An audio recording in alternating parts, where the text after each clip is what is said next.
gostaria de agradecer, né, o convite do CAU Rio Grande do Sul, dizer da minha satisfação, né, de estar aqui neste encontro.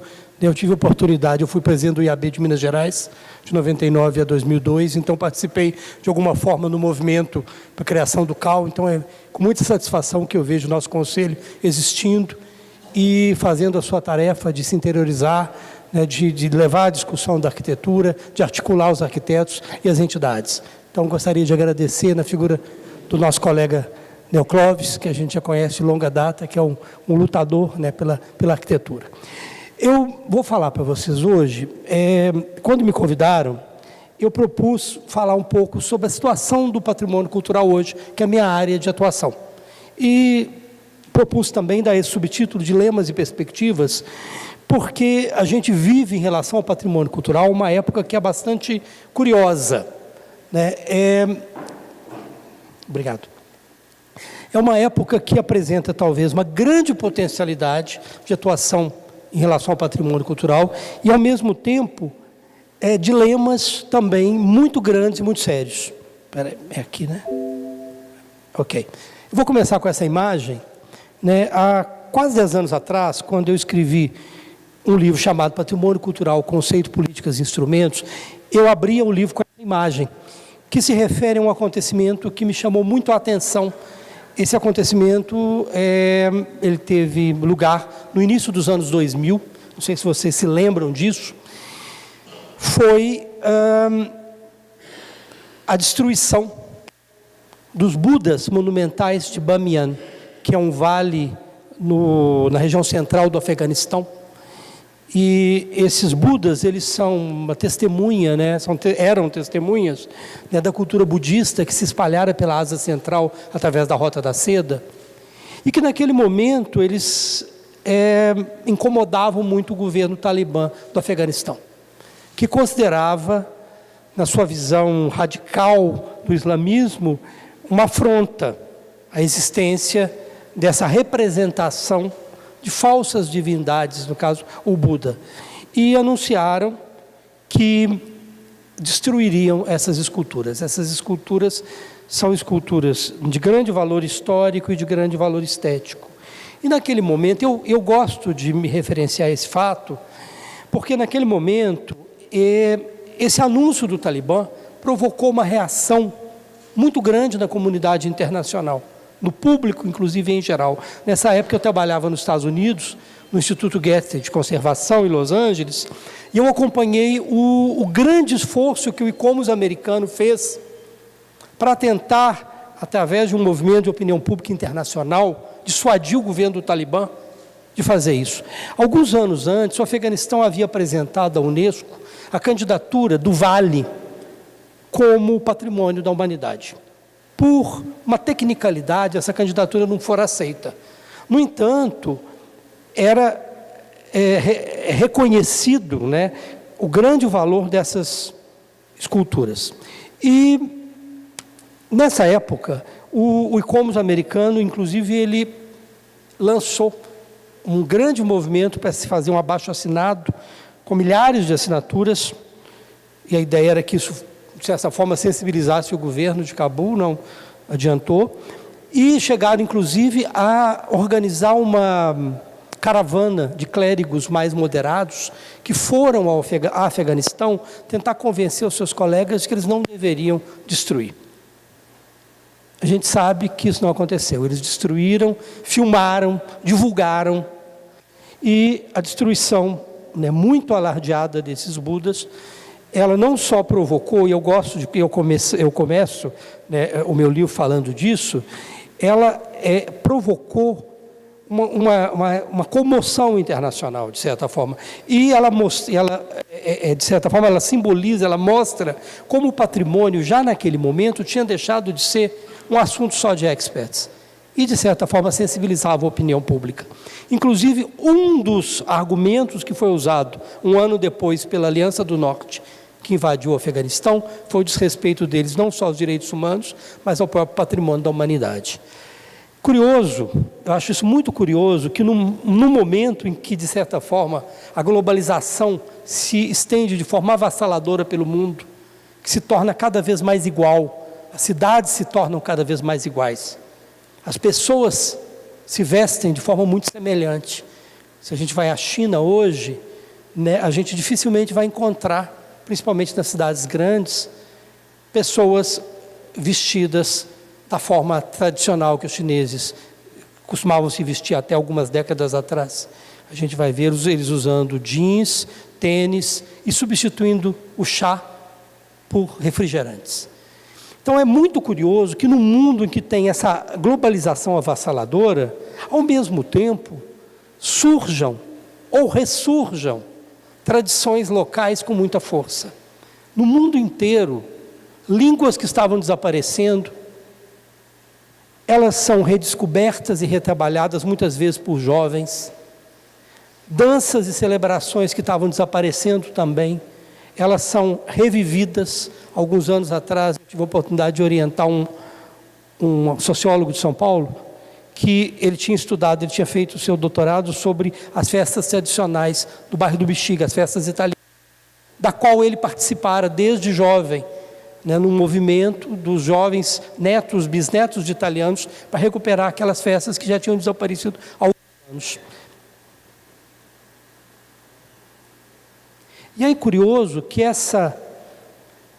esse fortalecimento das tradições, ele chega a atingir até mesmo as técnicas tradicionais, algumas das quais nós achávamos que já estavam perdidas há muito tempo. Eu não sei se vocês conhecem esse caso, é o caso dos uaruarus, que é uma técnica que era bastante usual nos Andes, Bolívia, Peru, né, na era pré-colombiana, que consistia numa técnica de irrigação em que se faziam canais para os quais eram carreada a água, o que fazia com que você garantisse uma certa umidade naqueles planaltos muito secos, e com isso você conseguia cultivar ali, né, fazer um cultivo bastante produtivo. Essa técnica já estava desaparecida do Peru e da Bolívia há aproximadamente 100 anos, quando, há mais ou menos 20 anos atrás, alguns grupos locais, com a ajuda de ONGs locais e internacionais, começaram a reviver essa técnica, que, aliás, é muito parecida com aquela que os astecas usavam na antiga cidade do México, que ainda existe hoje em Xochimilco, que é um subúrbio da cidade do México. Você ainda tem esses canais que, na verdade, serviam para garantir uma espécie de irrigação para umas ilhas nas quais você cultivava. Então, é muito interessante como, num mundo globalizado, um mundo em que cada vez mais as identidades se tornam pasteurizadas, o patrimônio e a tradição ressurgem com muita força. Muito provavelmente porque eles nos falam da nossa identidade. Então, o patrimônio é um dos caminhos através do qual a gente reafirma de onde nós viemos, quem nós somos, e que nos ajuda a pensar para onde nós vamos. Então, essa seria uma das facetas do patrimônio, e talvez por isso ele ressurja nesse mundo que, de certa forma, está impregnado de uma amnésia crescente. Por outro lado, talvez essa não seja a única explicação para a força do patrimônio hoje. E aí eu quero contar para vocês de uma experiência que eu tive a oportunidade de ver e que me fez pensar muito, que foi alguns anos atrás. Eu fui a um congresso no sul da China, na cidade de Guangzhou, e como eu ia, Guangzhou é próximo de Hong Kong e Macau, eu sempre tive muita curiosidade, ouvia muito falar de Macau, e tinha curiosidade de conhecer esse lugar onde os portugueses estiveram. Eu não tinha a menor ideia do que era Macau hoje. E, propositalmente, não estudei sobre isso. Fui para lá desconhecendo. Cheguei em Hong Kong, de lá peguei um barco e atravessei para Macau. Não tinha ideia que eu ia encontrar isso. Para mim, Macau era um lugar ainda bastante tradicional, bastante português, e o que a gente encontra em Macau hoje é uma cidade com um crescimento enorme, um crescimento chinês, com uma proliferação, de arranha-céus, de cassinos, e o principal polo do jogo no Pacífico. Para vocês terem uma ideia, a quantidade de recursos que gira em Macau é maior do que o de Las Vegas. tal a quantidade de turistas que vai para lá por causa do turismo do jogo. E é curioso porque a gente sempre ouve falar de Macau quando estuda os lugares que se fala português. A gente estuda Brasil, Portugal, Angola, Moçambique, Cabo Verde e aqueles 2 exóticos, Goa, na Índia, e Macau, na China. Quando eu peguei o barco, a primeira coisa que me chamou a atenção foi o formulário de imigração, que estava em cantonês e em português. Eu falei, curioso. Aí quando eu cheguei, fui ao birô de turismo, e aí já todo animado, lhes perguntei em português. Eles me olharam assim, não entendendo nenhuma palavra. Aí eu me dei conta de uma coisa que depois eu fui ler. Dos 500 mil habitantes de Macau, vocês têm ideia quantos falam português hoje? 500. Ou seja, português é uma língua que praticamente desapareceu. Ela está em Macau, em todos os documentos oficiais, por uma lei que foi negociada na entrega de Macau à China. O português ele vai permanecer por 50 anos. Ele é uma língua que está em toda a toponímia, todas as ruas têm nomes portugueses, todos os comércios, no entanto, quase ninguém mais fala português. E não há também uma política mais agressiva, nem de Portugal, nem de Brasil, para manter essa língua lá. É uma cidade muito curiosa, e eu gosto muito, quando eu viajo, de ver os camelôs, de ver o que tem, o que eles vendem. Aí eu fiquei olhando essas camisetas que eles vendem. Vejam só, é um cruzamento, né? Uma encruzilhada de vários mundos ali. Vocês vejam que tem do Super-Homem, o Super Mario Bros, o dragão chinês e o Che Guevara.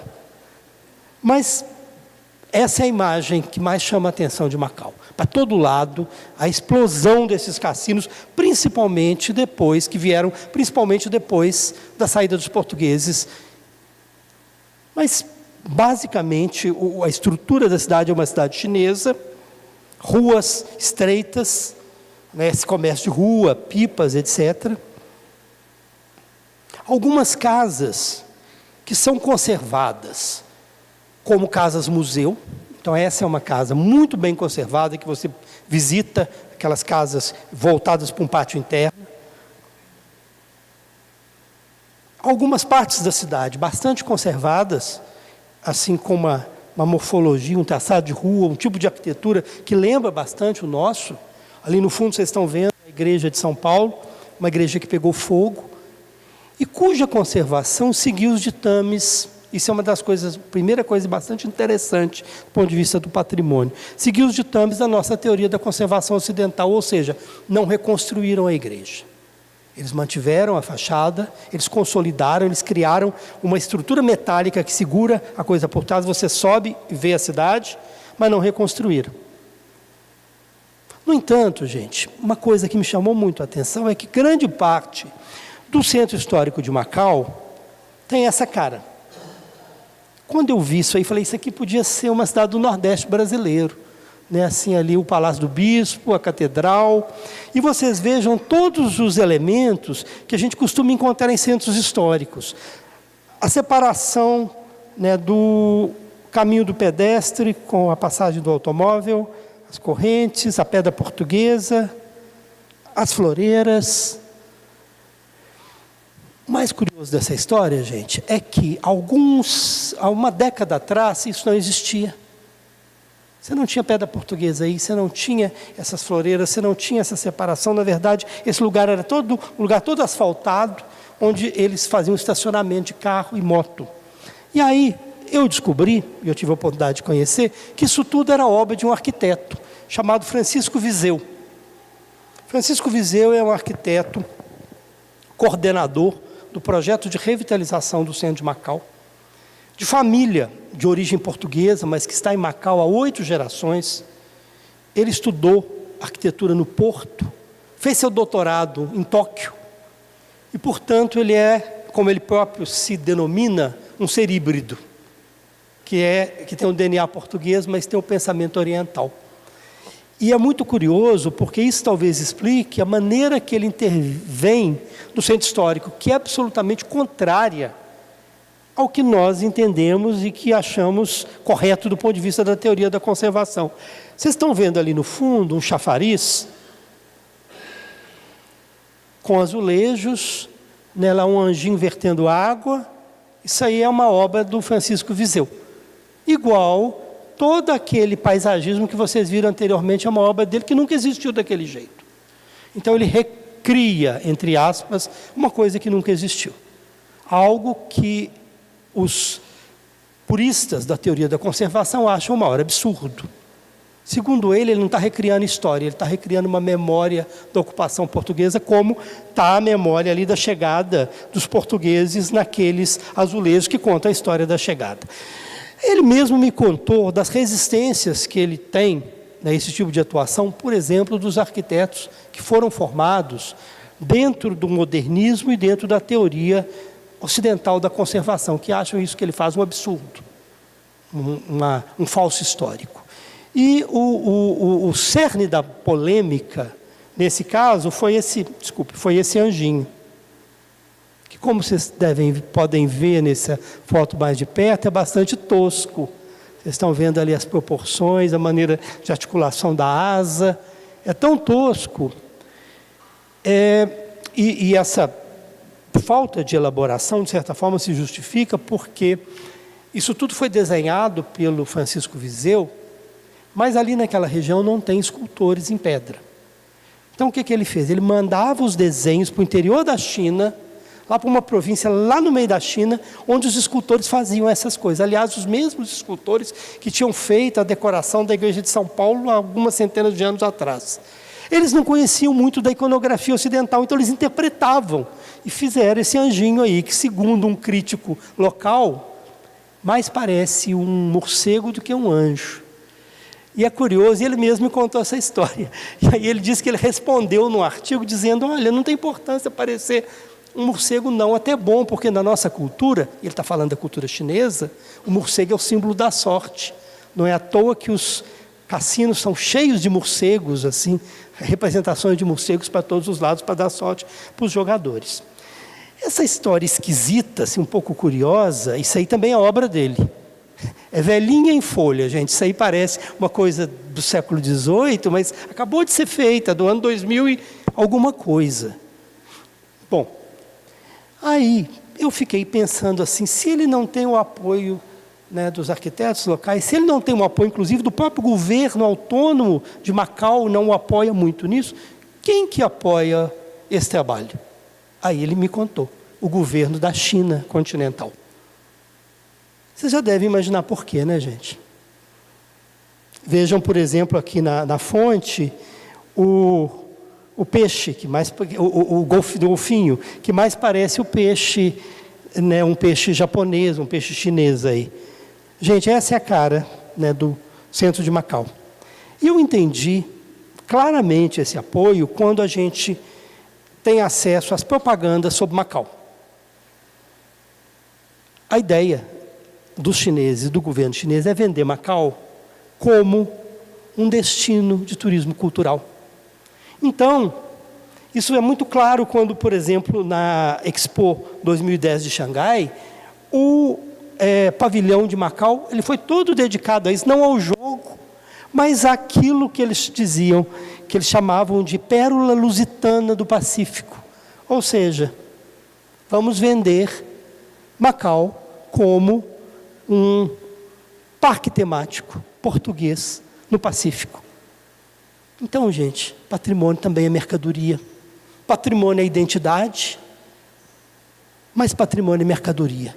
E eu acho que essa dupla essência do patrimônio, essa dupla inserção do patrimônio, explica por que no começo do século XXI, patrimônio é um assunto tão poderoso, tão potente, né, que mobiliza Estado e mercado.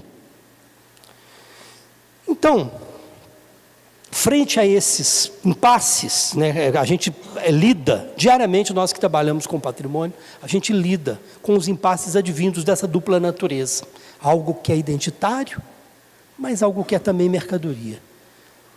Eu acho que um bom caminho para a gente pensar um pouco esses impasses é a gente seguir né, fazer uma reflexão sobre a questão dos valores que estão por trás das políticas de patrimônio. Porque durante muito tempo, a gente viveu, na nossa área, uma coisa que eu costumo chamar de fase dogmática. Ou seja, os discursos do patrimônio, eles eram como se fossem dogmas de religião. E esses dogmas eram repetidos, eram recebidos quase como numa iluminação divina por alguns grandes teóricos, eram repetidos pelos seguidores. O patrimônio, ele durante muito tempo, ele se constituiu num discurso fechado e num discurso muito centrado na escolha seletiva de alguns objetos.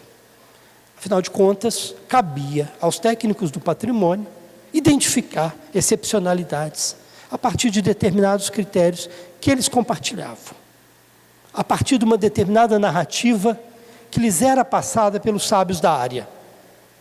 E não havia muita possibilidade de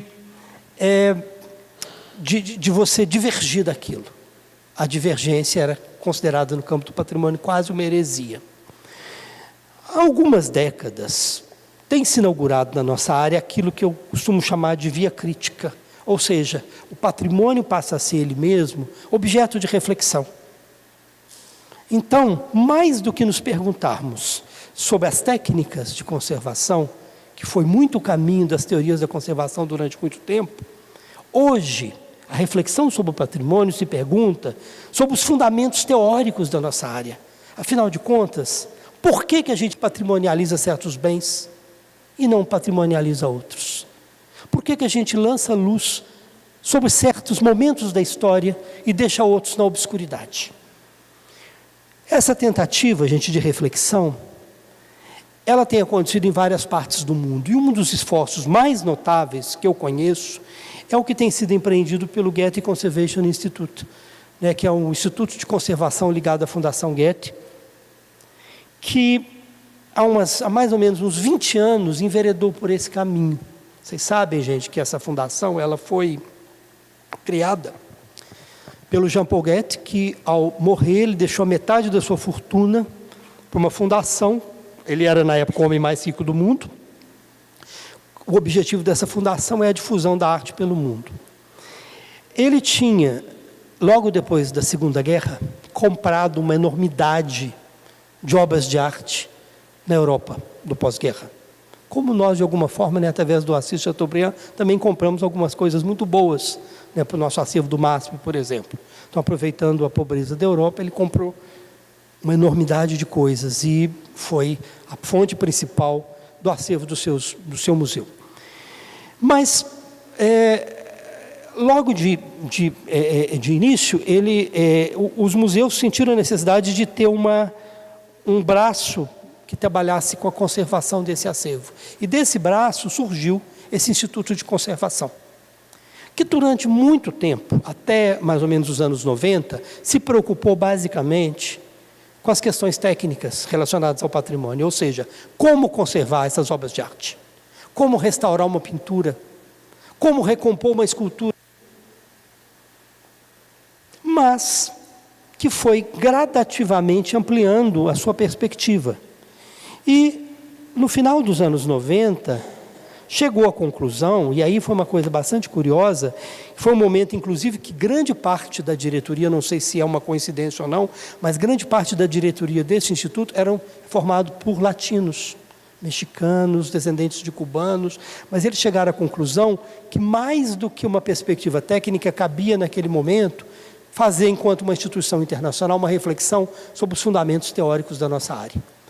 Então, eles lançaram um projeto muito interessante, que inicialmente se chamou Projeto Ágora, e depois se chamou Projeto Valores, onde eles se propuseram a discutir que valores que estão por trás de cada uma das decisões de patrimônio.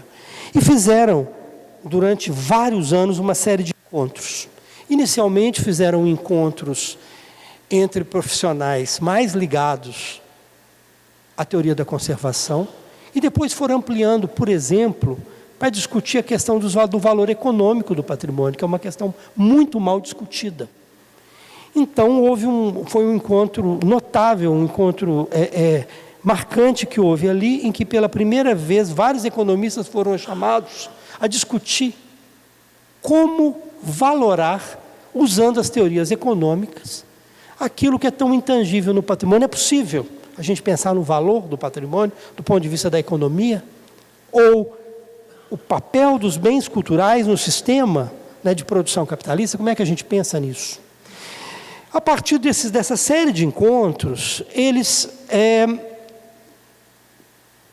deslancharam, isso já no início dos anos 2000, um projeto chamado estudos de casos, em que eles acompanharam as políticas de preservação de 4 países: Estados Unidos, Canadá, Austrália e Inglaterra, em que eles, a partir de um estudo por país, eles identificaram como é que as visões foram mudando e como é que se privilegiou um ou outro aspecto e por que se conservou, por que se deixou de conservar isto ou aquilo. Esse é o caso que eles estudaram na Austrália. Port Arthur, que era uma antiga prisão.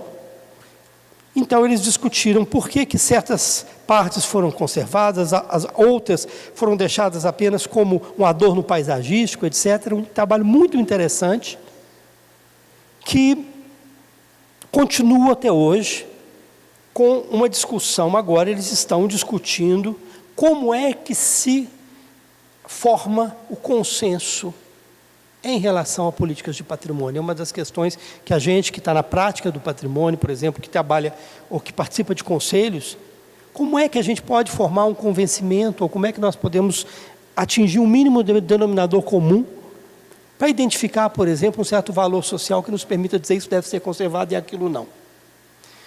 De certa forma, gente, eu acho que essa perspectiva ela vem responder, ela consegue, pelo menos, problematizar e nos indicar um caminho para a gente enfrentar aquilo que já nos anos 80, o Carlos Nelson Ferreira dos Santos apontava num artigo pioneiro chamado Preservar não é tombar, renovar não é por tudo abaixo.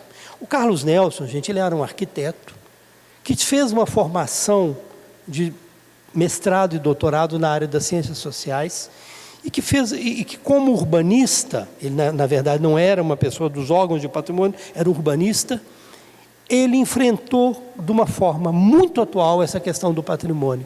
E olha só o que ele escreveu lá em 86, num texto encomendado pelo IPHAN, que o próprio IPHAN censura. Ele entrega o texto para o IPHAN fala, nós não vamos publicar esse texto. Esse texto foi publicado um ano depois pela revista Projeto. Olha o que ele diz. Do jeito que vem sendo praticada, a preservação é um estatuto que consegue desagradar a todos. O governo fica responsável por bens que não pode ou não quer conservar. Os proprietários se irritam contra as proibições, nos seus termos injustos, de uso pleno de um direito. O público, porque com enorme bom senso, não consegue entender a manutenção de alguns pardieiros, enquanto assiste à demolição inexorável e pouco inteligente de ambientes significativos. Ele ficava horrorizado como o Rio de Janeiro destruía bairros históricos importantíssimos como o Catumbi, para fazer grandes intervenções viárias. Como é que se lutava às vezes para se preservar uma casa senhorial, sem grande importância social mais, mas tinha algum apelo estético, mas se esquecia daquele outro lugar, daquele outro aspecto da história tão importante como o bairro do Catumbi. Está aqui. Eu acho que o que o Carlos Nelson está falando, gente, é aquilo que eu costumo chamar, brincando, de mal-estar da conservação, né? Que é esse desconforto que todos nós que trabalhamos com patrimônio sentimos o tempo todo. E que, a meu ver, advém de uma disjunção muito danosa entre, de um lado, a ampliação do conceito de patrimônio, como eu vou mostrar para vocês, e, de outro, a sua gestão. O que eu quero dizer? Se vocês pegarem qualquer órgão de patrimônio hoje, todos vão ser unânimes em dizer que o patrimônio é algo amplo, que não é só arquitetura excepcional, que não é só patrimônio material, que não é só monumento, etc. No entanto, na hora de agir sobre esse patrimônio, pouco se avançou. Continua se agindo como se nós estivéssemos há 40 anos atrás. Então, é essa disjunção entre, de um lado, a ampliação conceitual e, de outro, o seu não enfrentamento real metodologicamente, é que gera esse mal-estar que a gente sente. Para trabalhar esse mal-estar, eu acho que a gente, e aí vem as perspectivas, que está no título da minha palestra, eu acho que a gente não pode escapar de 3 questões. A gente não pode falar de patrimônio hoje sem entender 3 coisas básicas. Primeiro, a modificação, que eu chamo de modificações no campo do patrimônio. Nós temos 3 grandes modificações que aconteceram nesses últimos 30, 40 anos. A primeira delas é um deslocamento no campo dos próprios valores. O que é patrimônio hoje, podia não ser patrimônio há 40 anos atrás. Durante muito tempo, pelo menos até os anos 50, 60, nós trabalhávamos com uma concepção muito restrita e limitada de patrimônio, seja de patrimônio arquitetônico, seja de patrimônio cultural. No que se refere ao patrimônio arquitetônico, nós chamávamos de patrimônio uma coleção limitada de exemplares relacionados, muitas vezes, à arquitetura da elite, às vezes não, mas muitas vezes sim, mas cujos critérios passavam pela excepcionalidade estética daquele bem, ou por sua ligação a um fato memorável da história, considerado muitas vezes de forma bastante limitada. Costumava-se identificar o patrimônio, né, com edificações monumentais. Um livro muito interessante, gente, da Dolores Hayden, chamado O Poder do Lugar, Paisagens Urbanas como História Pública, ela nos conta de uma polêmica que aconteceu em Nova York, nos anos 80, entre o Herbert Guns e a Ada Louise Huxtable. Herbert Guns, gente, é um sociólogo, grande estudioso da cultura popular, da cultura de massa americana. E um grande crítico de uma certa visão elitista da cultura. Ele vai escrever um artigo no New York Times, dizendo o seguinte: o Conselho de Patrimônio, ele está falando da política de Nova York, o Conselho de Patrimônio de Nova York é um conselho elitista. Para esse conselho, a única história de Nova York que deve ser contada é a história de Manhattan. Então, esse patrimônio é um patrimônio unilateral. É uma história, uma narrativa muito restrita. Ada Louise Huxtable, que é uma crítica de arquitetura muito importante, também uma grande militante do patrimônio, inclusive ela própria é membro dessa comissão do patrimônio da cidade de Nova York, ela escreve um artigo indignada, dizendo o seguinte: espera aí, você está fazendo um grande desserviço à nossa causa. Nós já temos uma dificuldade imensa ao lutar contra a especulação imobiliária. Nós estamos salvando joias da nossa cultura e você vem fazer esse ataque a gente? Isso é completamente absurdo. Nós não preservamos só a arquitetura de elite. Por exemplo, nós preservamos uma vila operária, a casa do músico tal. Ela responde. E ele faz uma tréplica em que ele diz: são só exceções que confirmam a regra. Na regra, a Comissão de Patrimônio de Nova York, de fato, ela estabelece um único tipo de visão, bastante elitista. E aí ele, como bom sociólogo, ele dá números e mostra: olha, praticamente 80%, 90% dos bens que estão em Manhattan se refere a um tipo de arquitetura monumental. Desses, 30% advém de um único escritório de arquitetura, McKean, Mead & White, que fez esse tipo de arquitetura que era preservada. Bom, a Dolores Hayden, ela usa esse caso para nos contar de um trabalho que a ONG que ela fundou, chamado O Poder do Lugar, desenvolve em Nova York, tentando exatamente abranger, suprir essas lacunas e contar uma outra história da cidade, trabalhando com a memória dos índios que construíram os edifícios, a memória dos latinos, os lugares que têm significado para as pessoas, não necessariamente edificações monumentais, mas lugares significativos. Muito bem. Se a gente toma a narrativa do patrimônio, a gente vai ver que normalmente ela trabalha dessa forma mesmo. Ela joga luz em algumas coisas e deixa outras na obscuridade. Se nós pegarmos a nossa própria trajetória do patrimônio, nós vamos ver isso, gente. Não é à toa que eu começo com essa imagem da Praça Tiradentes. A arquitetura do século XVIII de Minas Gerais foi o grande ícone do nosso movimento preservacionista, que nos anos 30, logo após estabelecer no Brasil o Instituto do Tombamento, vai proteger 6 conjuntos históricos, integralmente em Minas Gerais: Ouro Preto, Mariana, São João del Rei, Tiradentes, Diamantina e Cerro. E não é à toa. Por quê? Isso é uma coisa também bastante própria do Brasil, né? Quem vai criar e quem vai tocar as nossas políticas de patrimônio vão ser intelectuais modernistas, progressistas e vanguardistas. Diferentemente de outros países, onde patrimônio é assunto de intelectual conservador, e muitas vezes até com viés ou nacionalista, no sentido estrito, ou religioso. No caso brasileiro, não, a gente sabe disso. Que vão ser os intelectuais que nos anos 20 vão propor, né, uma nova arte para o Brasil, seja na Semana de Arte Moderna de São Paulo de 22, seja nos grupos regionais, como aquele grupo mineiro da Rua da Bahia, em que tinha Carlos Drummond de Andrade, Gustavo Capanema, etc. Esses mesmos intelectuais que vão propor uma ruptura com a arte do passado, eles vão estar absolutamente interessados em identificar uma identidade nacional. E eles vão encontrar essa identidade nacional, e é por isso que o grande ícone da nossa preservação vai ser o século XVIII mineiro. Eles vão encontrar na cultura plasmada, nas Minas Gerais do século XVIII, aquilo que eles vão ver como uma primeira plasmação própria brasileira. Isso é muito derivado, gente, da leitura que o Lúcio Costa, esse desenho do Lúcio Costa, ele faz da história da arquitetura. Para ele, tudo que precede o século XVIII é, de certa forma, uma arquitetura de transplantação. Não é brasileira.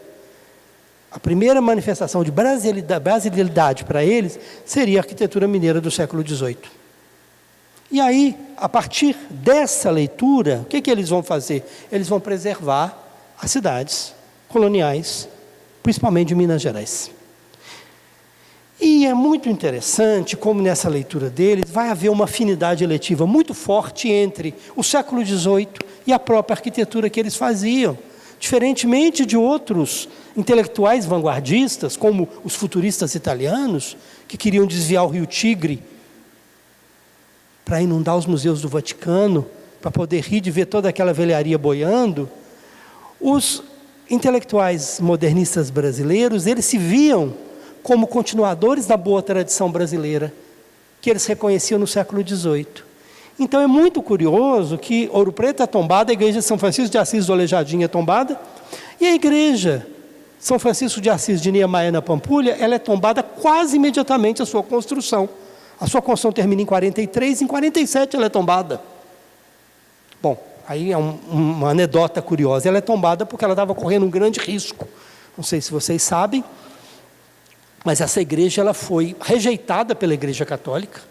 O arcebispo conservador de Belo Horizonte, Dom Cabral, ele declara que essa igreja ela é herética e que ela não deveria ser consagrada. E ela só vai ser consagrada quase 20 anos depois, com Juscelino já na presidência da República. E Dom Cabral, inclusive, ele escreve um artigo à época, assim, muito curioso, em que ele justifica, de uma forma bastante inteligente. Ele não vai usar os vários boatos que corriam, que era porque era obra de comunista, porque tinha uma iconografia satânica nessa igreja, com a torre ao contrário, ou com a figura do cão. Mas o que ele vai dizer? Ele vai dizer o seguinte: é por causa da tipologia. Isso não é uma tipologia de igreja, isso é uma tipologia mais próxima do hangar. E aí o que acontece, gente? Quando Juscelino sai, Juscelino, vocês sabem, ele foi um prefeito nomeado de Belo Horizonte, durante a ditadura Vargas. Quando vem a redemocratização, na primeira eleição, o candidato Walter Negrão de Lima promete a tradicional família mineira que ele ia demolir essa igreja herética, ia construir no seu lugar uma réplica em miniatura da São Francisco de Assis de Ouro Preto. Para evitar essa catástrofe, os modernistas que estavam ali no MEC da época, Carlos Drummond de Andrade era o chefe de gabinete do ministro, eles correm e fazem o tombamento da igreja da Pampulha, que nasce praticamente tombada. Ela é tombada em 47 e acaba de construir em 43. Então, gente, é um discurso muito forte de identificação do modernismo e do colonial, do barroco, principalmente do barroco mineiro. E nesse discurso não há lugar para o século XIX, não há lugar para o ecletismo, não há lugar para o historicismo. Palácio da Liberdade, a principal construção do conjunto arquitetônico da Praça da Liberdade, de uma cidade, a nova capital mineira, construída no final de 1893. Nos anos 70, Niemeyer propõe ao governador de Minas que faça a demolição desse palácio. É uma vergonha um Estado tão progressista ter esse bolo de noivas como Palácio do Governador.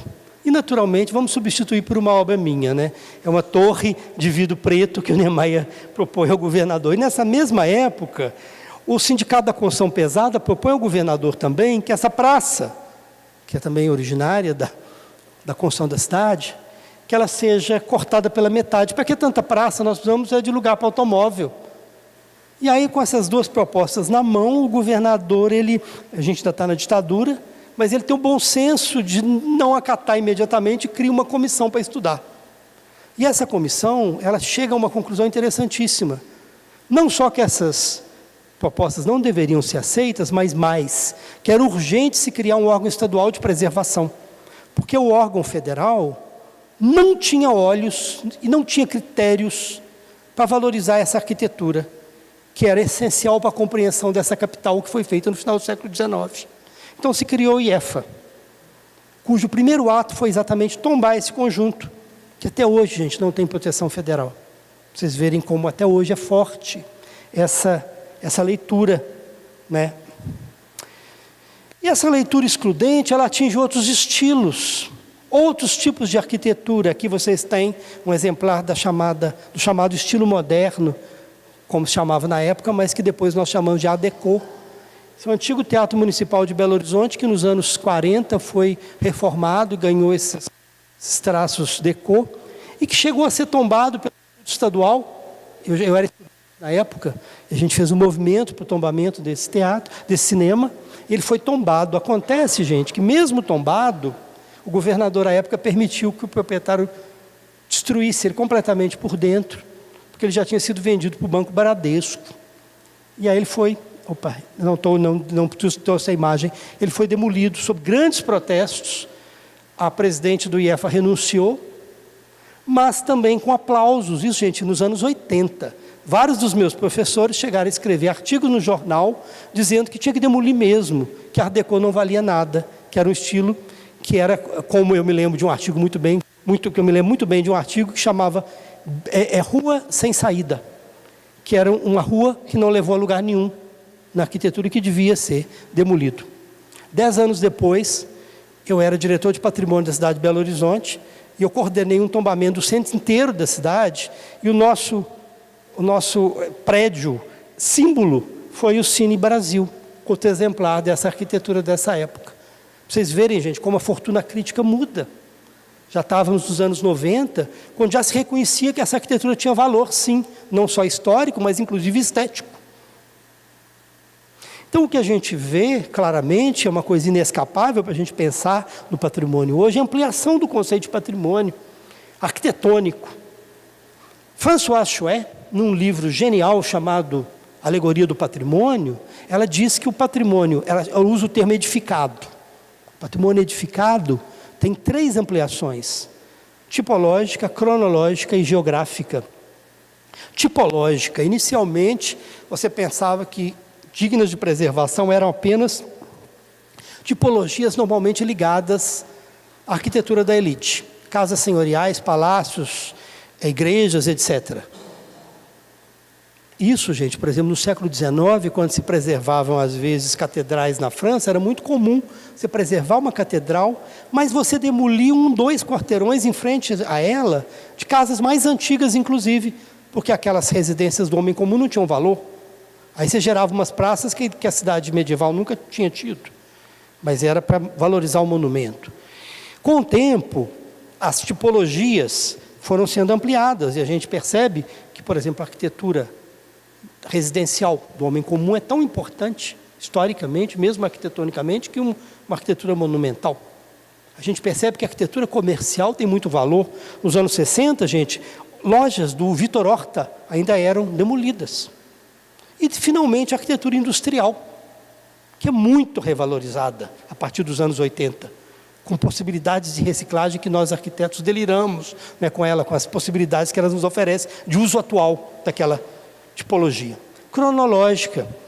Vocês viram nessa historinha que eu contei como a gente vai incorporando épocas e estilos, né, ao século XVIII, ao século XIX, as primeiras arquiteturas do século XX e até a arquitetura contemporânea. E geográfica. Geográfica é aquela ideia de que o conceito de monumento histórico e artístico, que é uma construção europeia, ela se espalha pelo mundo inteiro. E ela atinge até países com tradições completamente diferentes, como Coreia, China e Japão, no século XX. E aqui, gente, no nosso campo ainda da arquitetura, a gente vê essa ampliação na patrimonialização de obras excêntricas, que não seriam consideradas patrimônio nunca algumas décadas atrás. E aqui eu tenho 2 exemplos rápidos. Uma são as Watchtowers em Los Angeles, no leste de Los Angeles, um conjunto de 17 torres, feitas ao longo de décadas, por um construtor anônimo, por um construtor não arquiteto, chamado Simon Rodia, que era um imigrante italiano, que trabalhava em fábricas de cerâmica em Malibu, e que começou a construir uma estrutura com a qual ele sonhava, e que foi fazendo um conjunto de coisas com ferro, concreto e cacos, restos de cacos, garrafas, etc., e que foi redescoberto nos anos 70 por 2 jovens diretores que trabalhavam em Hollywood. Estava para ser demolido, e aí começou uma batalha para que isso fosse reconhecido como um patrimônio. E conseguiram, inicialmente da cidade de Los Angeles, depois virou patrimônio do estado da Califórnia e hoje é patrimônio nacional americano. E nós temos um caso semelhante, que é a Casa da Flor, que vocês devem conhecer. A Rede Globo fez um filminho que ela mostrava isso, uma casa genial, que eu tive a sorte de conhecer, em São Pedro da Aldeia, gente, que é trabalho de um criador anônimo, né, desconhecido, até então, né, do povo. Ele era filho de um feitor de escravos, ele era um feitor negro, e ele, muito jovem, ele teve um sonho. Não, ele resolveu sair de casa primeiro, e fez uma casinha, e morava sozinho. Ele teve um sonho que ele devia decorar a sua casa. Ele começou a decorar e nunca mais parou. A casa toda decorada, com cacos, com flores. Ele fala, do caco eu fiz flor. Ele era muito pobre. Nas memórias dele, ele fala, eu era tão pobre, como que eu ia fazer isso? Resolveu catar as coisas do lixo. E foi construindo, gente, uma estrutura de uma beleza. E eu tive a sorte, há uns meses atrás, de ter sido relator. Ela foi tombada pelo Estado do Rio de Janeiro, há uns 15 anos atrás, e agora, há uns meses atrás, ela foi considerada patrimônio nacional. E eu tive a sorte de ter sido relator desse processo no Conselho do IPHAN. É uma obra genial do Gabriel Joaquim dos Santos, né, esse grande criador popular. Muito bem. Se isso vale para o patrimônio arquitetônico, o que não dizer então para o patrimônio cultural? A ampliação é maior ainda. Durante muito tempo se pensou que patrimônio cultural era quase sinônimo de belas artes. Era arte erudita, produto, né, daquela separação idealista entre civilização e cultura. Quanto mais espiritual, quanto mais longe do mundo do trabalho, do mundo do cotidiano, mais elevado na hierarquia da cultura. Então as obras de arte eram o auge, então eram patrimônio cultural de uma nação, era quase sinônimo de obras de arte. Ok? Com o tempo, gente, e principalmente graças à ação da antropologia, essa noção se estende completamente. A gente passa a compreender que a cultura, na verdade, é a maneira do homem se relacionar com os outros homens e com a natureza. E aí engloba as festas, as celebrações, a culinária. Isso é o fubá ensoado, uma das maravilhas da culinária do norte de Minas, do Cerro. E aqui nós chegamos na segunda grande modificação, que é a introdução da ideia do patrimônio imaterial. Então, a primeira é a ampliação do conceito de patrimônio. A segunda é a introdução do patrimônio imaterial, que foi talvez a grande contribuição que os orientais vão nos dar. Porque vocês sabem disso, gente, que foi o Japão, principalmente, que no âmbito da Unesco se rebelou contra aquela visão muito ocidental nossa, que acha que patrimônio é objeto, é coisa. Quando o Japão apresentou a candidatura do templo de Ise, um dos templos mais sagrados, talvez o mais sagrado do shintoísmo japonês, a candidatura a patrimônio da humanidade foi recusada, porque, segundo os observadores europeus, não era autêntico. Não era autêntico por quê? Porque esse templo, ele é todo refeito a cada 20 anos. Ele é refeito e o templo anterior é destruído. E depois se faz de novo. Aí os japoneses, quando tiveram a sua candidatura recusada, e não só essa, mas várias, eles disseram o seguinte: nós precisamos discutir, afinal de contas, o que é autêntico. Porque se a matéria é uma outra matéria, a técnica que nós utilizamos é a mesma. E assim temos feito há centenas de anos. E aí o patrimônio imaterial, de certa forma, nos ensina que o fim da conservação não é a manutenção dos bens em si, mas dos valores que esses bens trazem. Isso fica muito claro quando a Unesco incorpora essa perspectiva e lança sua lista do patrimônio imaterial, na qual um dos primeiros bens listados vai ser o mercado de Marrakech, que, se vocês olharem bem, não tem na sua materialidade nenhuma excepcionalidade. É uma série de barracas, uma arquitetura não monumental, mas é patrimônio da humanidade por causa da confluência de práticas sociais que ali acontecem. Os contadores de história, as receitas, os tatuadores de rena, os médicos populares, os folguedos, etc., várias coisas que tem ali. E muito semelhante nós vamos fazer no Brasil, quando a gente institui o decreto do patrimônio imaterial, quando vai ser listada a Feira de Caruaru, que é esse mar de barracas, gente. Sem nenhuma importância na sua materialidade, mas um polo catalisador de práticas sociais importantíssimas. O saber fazer, as celebrações, as formas de expressão, como a pintura corporal dos Huasica, que foi agora, ela foi das primeiras manifestações de patrimônio imaterial listadas como patrimônio brasileiro e que agora foi, vocês sabem que o patrimônio imaterial ele tem que ser refeito, o registro dele a cada 10 anos, porque como é uma dimensão viva da cultura, pode ser que não exista mais. Então foi a primeira manifestação de cultura imaterial que foi referendada depois de 10 anos. Essa pintura aqui também já foi listada como patrimônio da humanidade. E finalmente, gente, a terceira coisa que a gente tem que pensar, quando a gente pensa nessas modificações, é a introdução de novos atores. E aqui eu volto ao começo da minha fala. Cada vez mais a gente tem que perceber que patrimônio não é só um campo técnico, é um campo político. É um campo de disputa de narrativas. Isso é muito claro quando a gente analisa, por exemplo, a multiplicação de conselhos de patrimônio no Brasil, que é uma das coisas mais importantes que tem acontecido, que é o empoderamento de setores da sociedade que vão, eles, decidir o que é e o que não é patrimônio. Como diz, um pesquisador lá da UFMG, eles vão ser instâncias de caráter deliberativo, porém não executivo. São órgãos com função de controle, contudo não correcional das políticas sociais à base de anulação do poder político.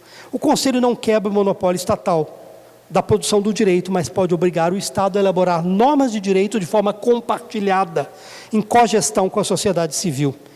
Esse é o Conselho de Mariana, um dos conselhos mais atuantes de Minas Gerais, que inclusive conseguiu ter a gestão dos recursos gerados através da lei do ICMS cultural, que é uma lei que Minas Gerais criou, muito interessante, que premia os municípios que têm políticas de patrimônio. Esses municípios, eles são pontuados ao final de cada ano, conforme as diretrizes dadas pelo órgão estadual, e essa pontuação reverte em dinheiro para os municípios. Gente, isso fez com que dos 800 municípios mineiros, 600 hoje tenham conselhos do patrimônio. Então é uma fórmula muito interessante, eu acho que devia ser replicada pelos outros estados.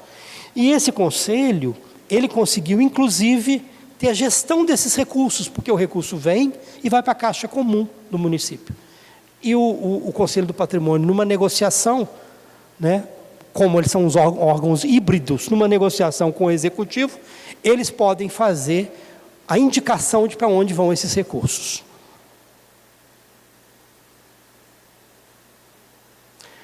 Uma das tarefas mais importantes, gente, nessa ampliação, é a capacitação,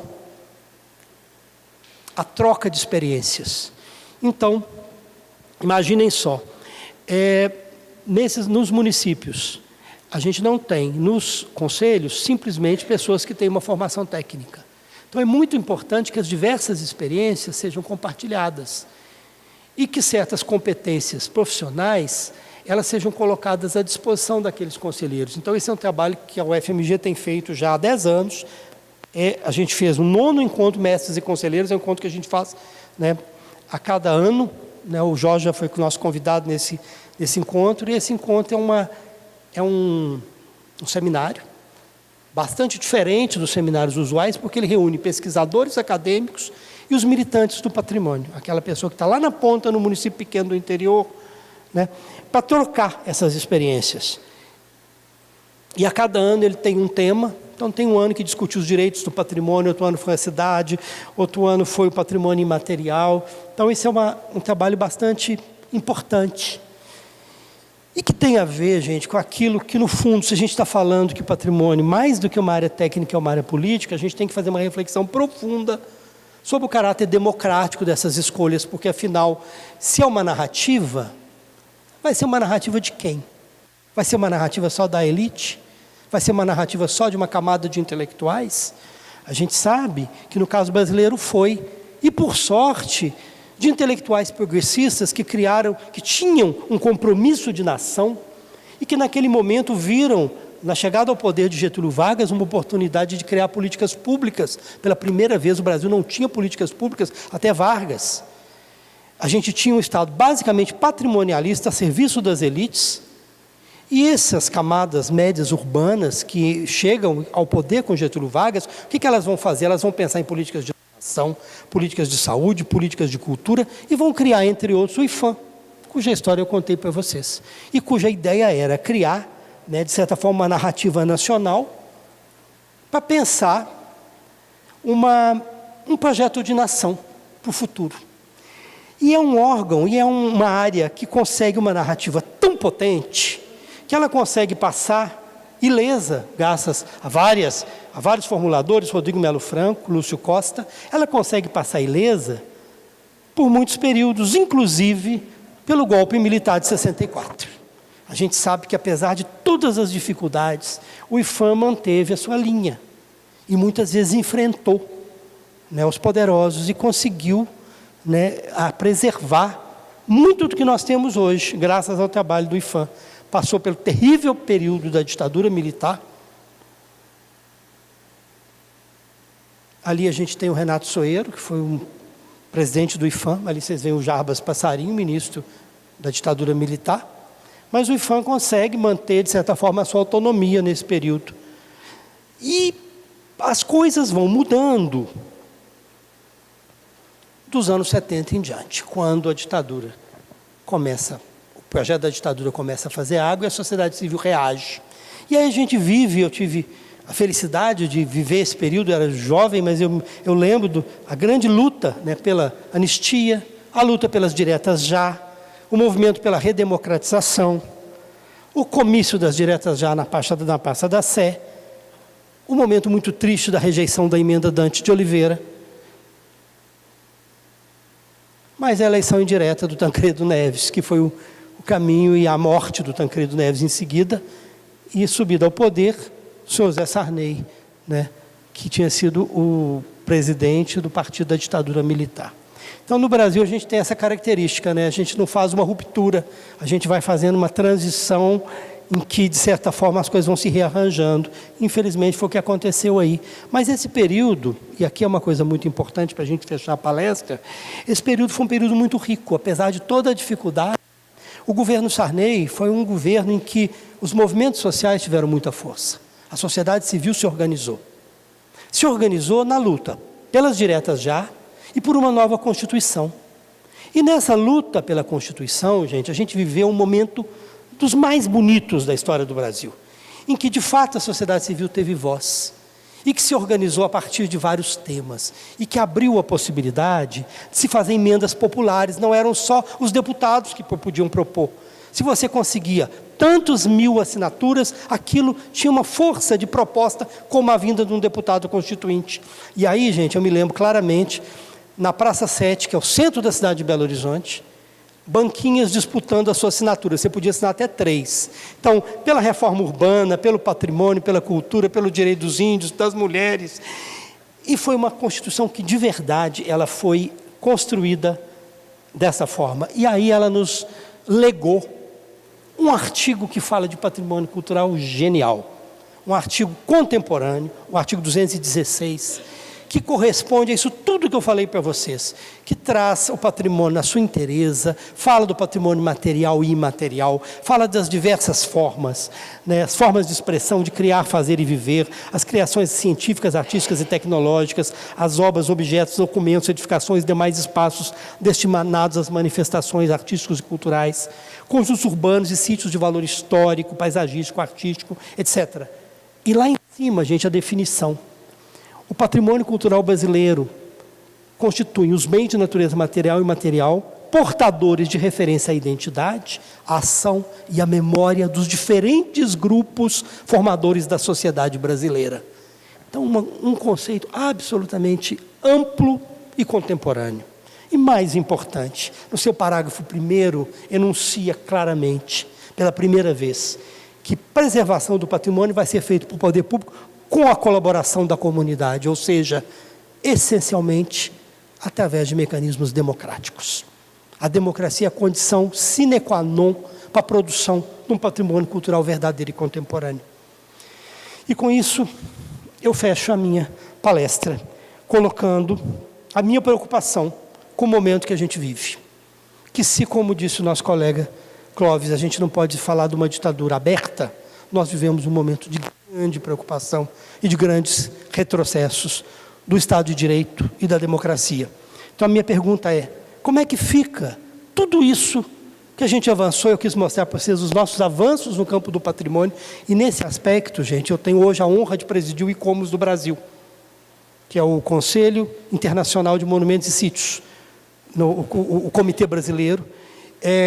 O Brasil é reconhecido no mundo inteiro como um dos países que tem das políticas mais avançadas de patrimônio, porque ela foi construída nessa luta e nessa busca da democracia e da ampliação dos direitos. Como é que vai ficar a nossa luta nesta nova etapa sombria da história brasileira? Nós já estamos vendo isso, gente. Não tem uma semana que nós, da Direção Nacional do ICOMOS, não tenhamos que lançar uma nota de repúdio. Vocês devem ter acompanhado o episódio que mais saiu na mídia, que foi o do ministro Gedel de Lima, pressionando, né, o ministro da Cultura para pressionar o IPHAN para liberar uma construção no Centro Histórico de Salvador. Quase todos os superintendentes, gente, do IPHAN, que conseguiram se manter técnicos durante até a ditadura militar, nesse período pós-golpe de 2016, foram substituídos por pessoas absolutamente desqualificadas, pessoas indicadas por indicações políticas imediatas de deputados, que estão ali para servir aos mais inconfessáveis interesses. Então, a gente tem no Brasil inteiro pessoas que não têm qualificação e que estão na frente do IPHAN hoje para viabilizar certas coisas que a gente conhece, infelizmente. Isso não está acontecendo só no nível federal. no nível estadual. Quando aconteceu o golpe, eu já dizia, falava, olha gente, isso vai rebater em todos os níveis. Alguns estados estão desmantelando, não sei se vocês viram o que o Paraná fez. O Paraná desmantelou a estrutura estadual de preservação. O Conselho do Patrimônio foi mexido de uma forma tal que todos os representantes da sociedade civil pediram demissão e abandonaram o Conselho. E algumas cidades também estão seguindo esse triste exemplo. Hajam visto o que está acontecendo em Florianópolis, no Rio de Janeiro, em várias outras cidades importantes. Então, é o momento da gente estar muito atento, da gente se mobilizar como sociedade civil, como profissionais, para a gente defender, né, os avanços que a gente conseguiu a duras penas nesses anos.